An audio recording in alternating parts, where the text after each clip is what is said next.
The state legislature has voted, and over 250,000 petitions from opponents have been signed. But sportsmen are voting with their pocketbooks. Of the 1,200 wolf licenses issued, over 1,100 were purchased by 5 p.m. on Saturday, September 28th, the first day of the sale.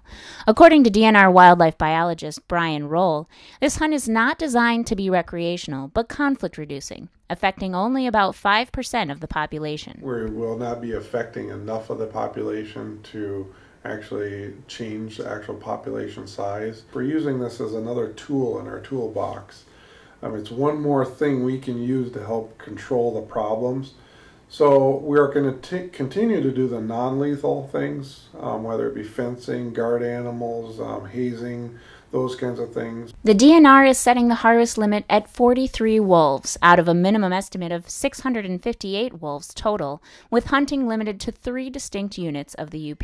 And so we chose those zones and those areas based on livestock and human conflict and pet depredation. Livestock depredation has been fairly significant in the last 3 to 4 years, and that's really where we looked at was what's happened in the last 3 years when we were drawing up plans for the unit. However, opponents like the coalition Keep Michigan Wolves Protected see any hunting as a threat to a species that was considered endangered just a few years ago. Jill Fritz of Keep Michigan Wolves Protected feels the legislation authorizing this year's hunt was rushed through to avoid a public vote on wolf hunting in 2014. It would have just gone to the ballot in November 2014 for the people to vote on. But sadly, Senator Casperson saw that the citizens would vote down his bill, and so he introduced a second bill, SB 288, that would allow the Natural Resources Commission, which is a governor-appointed body of 7 bureaucrats, to just designate game species on their own. So they could just decide that almost any species of animal, including the wolf, could be game, and there's nothing that the voters could do about it, because you can't overturn a decision made by a regulatory body like the Natural Resources Commission. So once again, we fought that legislation very hard. The Native American tribes, wolf scientists came down from Michigan Tech to testify against it, citizens from all over the state, but that bill also passed, and so we had to make the decision.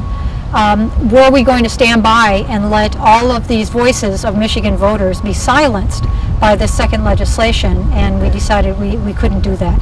So we started a second ballot referendum campaign to repeal that second bill.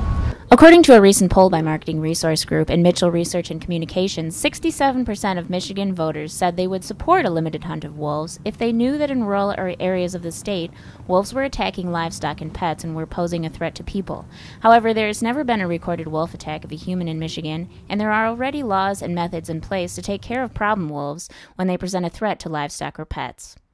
Now we need to overturn that second bill in order for the first referendum to be effective as well.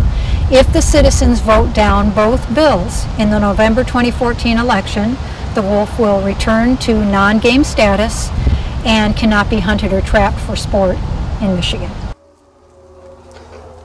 You can find details about the hunt at michigan.gov/wolves.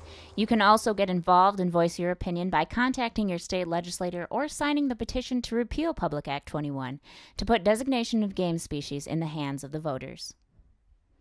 Reporting from Marquette, I'm Mary Wardell.